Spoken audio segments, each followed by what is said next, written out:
A new generation in Russia.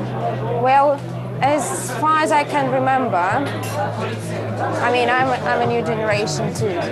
As far as I can remember, over the last 7 years, the lifestyle significantly improved. Well, if we're talking about lifestyle, I would like to say about middle class people, which is this all about.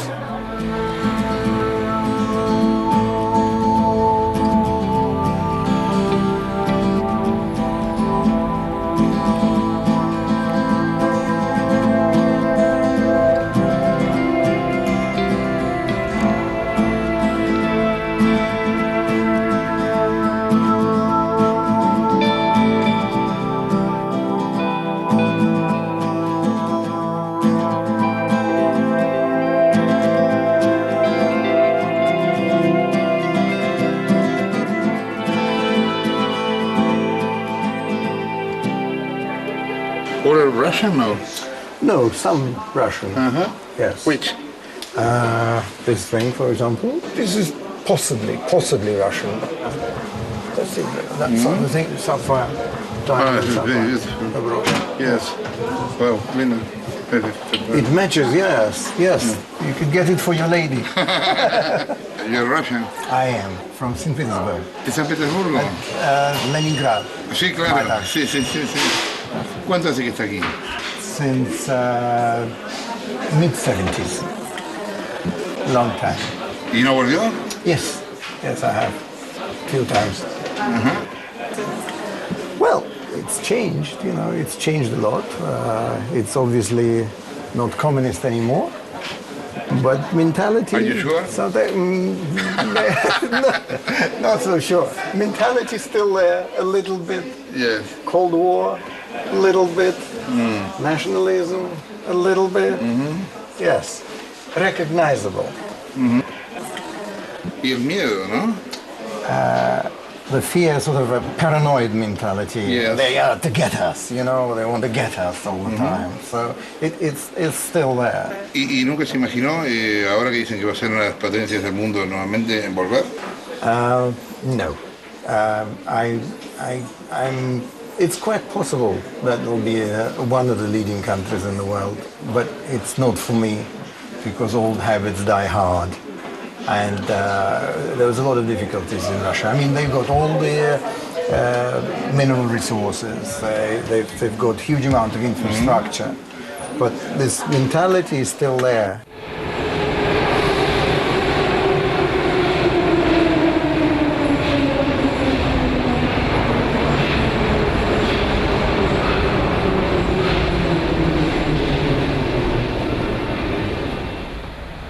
They've changed the economic system dramatically at the beginning of the 1990s. They suffered corruption. They suffered volatility. It's a volatile economy, but that's due to the dramatic change, and that change was all and at once. I think corruption is a big problem, but as Oh, I think is, I sorry, I don't mean to offend you, but I think it's the highest. I think it's bigger than GDP. Russia clearly has a bad system of corporate governance. It also has really bad demographics, and it's very excessively dependent on energy. All those three reasons probably mean that Russia will grow less than the other three BRICs over the next decade, the next 30 to 40 years. So yes, it's got problems, but as we see in many other countries, the United States has got problems. Corruption, India has corruption, China has corruption. But I don't think it's going to stop Russia becoming a lot bigger than it is today.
BRIC story will only be ultimately successful if we have more hundreds of millions of people in the BRIC economies, particularly India and China, because they're so big, taken out of poverty.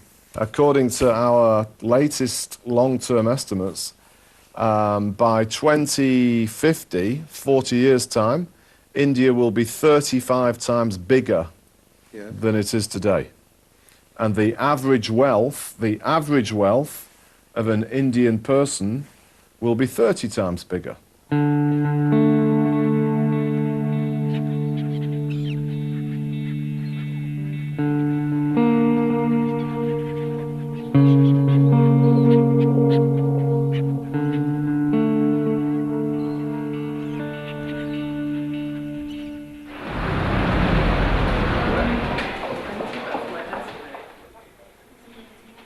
At least 50, if not 60% of the population is living below poverty level.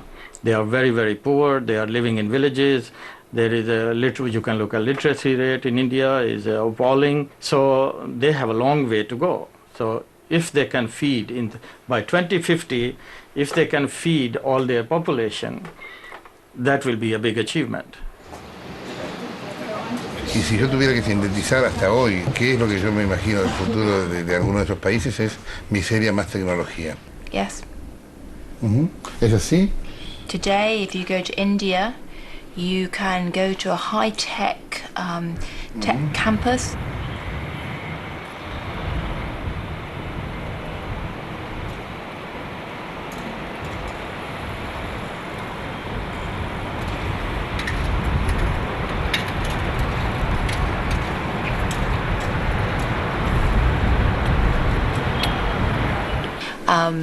In some of the educational places in India which are producing some of the best qualified people in the world, they still have wild animals prowling 1 mile or 2 miles away from the gates of the university.